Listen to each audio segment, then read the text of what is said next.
Hello everyone, welcome to Allfasteners, and today we're talking to Ryan Cornell from Simpson Strong-Tie Australia. Ryan, welcome to the bench. Thank you very much, thanks for having me. And I believe we're talking about the Quik Drive system to help people who do repetitive tasks with screws in particular. Absolutely. Today, so let's run through what the Quik Drive system can do. And I'm very interested to see what this magic wand can do here. So, go for it, Ryan. What's the main thing that you'd like to bring to the fore here with this tool? Today, I'd like to run through a bit of a range of screws that can be used through the Quik Drive for about 3 main applications, and give a bit of an insight into what the difference in the screws are, how they work, and where they should be used. Yeah. So, all of these ones should be used through the Quik Drive. This is our Quik Drive unit here, Pro 300 with an extension pole. This can be fitted to a Makita, Hitachi, DeWalt, whatever you prefer to have. Okay. Our recommendation is Makita. Bolts together to give you an extension off the ground so that you're working at hip height rather than on your hands and knees. Okay, that's a really good idea. I see a lot of people on site breaking the lower back. Absolutely. Really great idea. So the screws themselves are integral to the design of the way the product works here too. So then they're quite unique as well. So what's the first screw off the rank here? Great. The first one I'd like to sort of show today are these ones here. These ones are designed for fitting off yellow tongue, red tongue, orange tongue, down to timber joists. They're usually designed for subfloor applications. So where they should be screwed down, bring off the ground and bang, screwing off from there. Okay, and they're all a square drive head, is that correct? That's it, in a number of different varieties, number 2s and number 3s. Square drive works really well for the collated system. Drive these screws down below the surface. Okay, now with collated systems, one of the first things people think of is usually nails.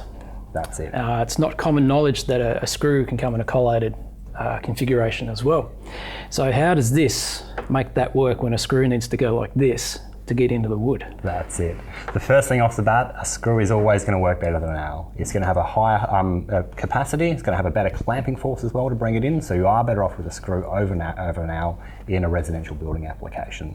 This one uses the clutch up in the system here to engage with the screw as it drives through, bury it down to the right embedment underneath the surface, and then disengages up at the clutch rather than the end, which is the secret to the system.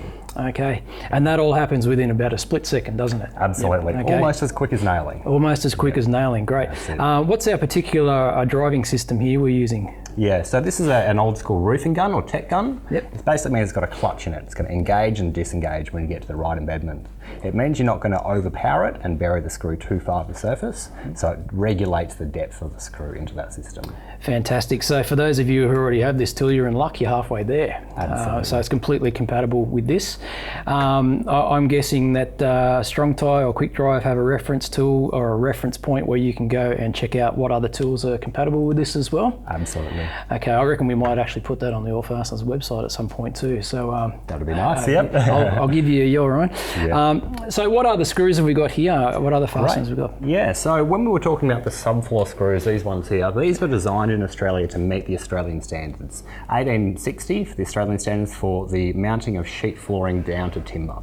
Okay. They recommend a screw because, as we're discussing, it is a better hold capacity out of those. And it does have a clamping force to be able to remove any sort of cavities underneath the timber there. So it will pull down nice and tight. Very nice. And that's particularly important when you're going to lay glue over the top and you want it to bond down and spread the glue over the top of the joist. Oh, fantastic, excellent. It's the sort of thing you really can't control any other way. Absolutely. Okay. There's only 2 options. It's hands and knees screwing by hand, or using one of these systems, which works quite nicely. Fantastic. So as far as finishes are concerned, I'm guessing with Strong-Tie and the people at Quik Drive being experts in this kind of thing, they'd have some advice about what sort of finishes would be good for each application. Absolutely. So maybe just run us through what we have here and our selection here.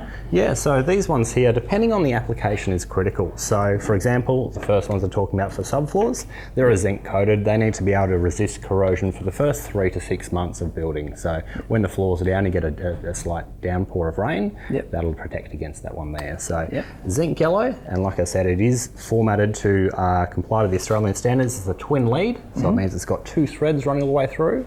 It means that it's going to bury down nice and easily and pull the head beneath the surface for that one. Fantastic. So that is the only one you need for subfloors. It's going to do pretty much all of your applications there. Okay, and what are these other finishes and what do they apply to? Yep. Going from this one here, we tend to move over to the same sort of application but for steel. So it's the one we have at the very end there. That's a wing screw in a galvanised finish. Really designed for... This one here? That's the one. Okay, yeah. we'll show a close-up of that. That'd be perfect, yep. Just like this for the viewers at home. Yep. So what we're looking at there is a drilling point that's designed to do up to about 3 mil steel. Do up to 3 mil steel by itself. A couple of wings at the end there. The wings are designed to basically burr through the top of the top board material, stop sheet ride. So stop that sheet riding up through the thread and slapping back down again. So it'll core a hole through the top there.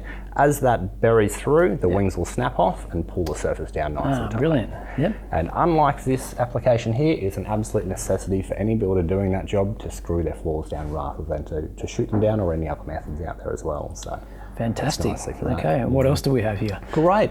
From that application, there are two sort of large ones that get used quite heavily with the Quik Drive. Yep. Then we move on to the decking applications. We've got a few different variants of screws for the decking application on that one. Yep. Anything you go to outside, our recommendation is stainless steel across the board, which are these ones here.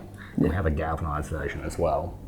Okay, so as far as applications are concerned, now that you did mention decking, like in Australia, our outdoors during summertime is pretty important to us, as it is in the United States, our friends in the US as well. Has it become a market-leading product in that sense?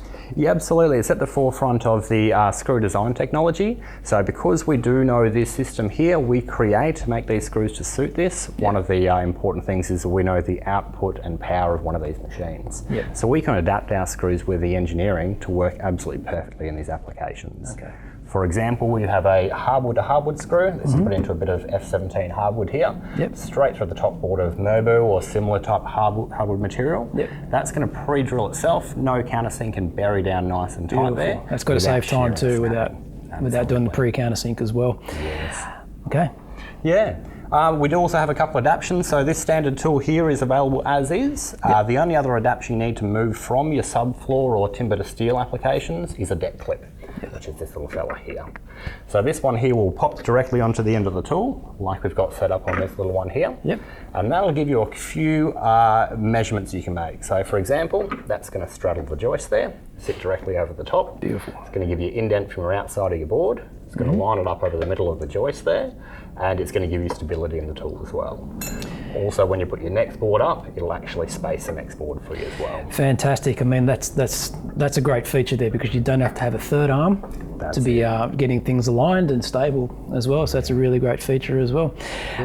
Look, I'm looking at this as a very professional system as well. So a lot of tradies and stuff like that, carpenters, those kind of folk. But I would say that for anyone who's doing any sort of home job and doing it the right way, by the way too, not just slapping some timber together, it's highly accessible and usable by someone who knows what they're doing with carpentry, but is doing it in a more personal sense as well. So for a home carpentry job like that, I imagine there's a bit of a interest in that as well for people who just want to get the barbecue out before summer hits in. Yep, and you don't have to just use it for timber applications. For example, home handymen have bought one of these tools before, used it inside to put some more flooring down, taken outside to do a deck, moved it back inside to use some other particular screws here for bathroom fit-outs, tile underlay, and then fibre cement sheeting as well. Brilliant. And it's also quite popular if people are laying down sky-on boarding or sheeting thick compressed concrete board. You can use this tool here effortlessly to put it directly down. So other applications. With that type of sheeting, with this fastener here, what advantage does that bring to a sheeting like that? Yeah, it's quite a dense material, sky-on and similar sort of boards. So basically it does mean that most people will be pre-drilling and putting screws in by hand. Having this one up here with a fair amount of torque behind it and quite an aggressive thread on this screw here, with a large head for hold capacity, you can bury it directly down without any pre-drilling. It's really going to speed the process up. And similar benefits to your sheet flooring, where if you have glue underneath, it's going to pull those surfaces together, pull it in nice and tight. Brilliant. So I guess the crunch point here is, and I'll put Ryan to the test here, is how much time can we save by using this over doing it the old school way? Great, good question. Heard a lot of people out there give me different answers, depending on construction methods and whatnot. Generally what I hear back is 1/3 of the time to fix off your sheet material or decking material, top board, down to your joist, then traditional way. Okay. It's really going to speed up that repetitive work, and especially if you have a large deck to do, you can wipe days off the whole process. Beautiful. So there you have it, folks, the Quik Drive system from Simpson Strong-Tie. Thank you very much, Ryan, for being here and explaining that. That's a very enlightening session we've had there. Thanks very much, it's been great. If you need more information on this, it's at simpsonstrongtie.com.au or on the Allfasteners website, www.allfasteners.com.au/Quik Drive. You'll find what you need there. Thanks for watching, and we'll see you next time. Thank you.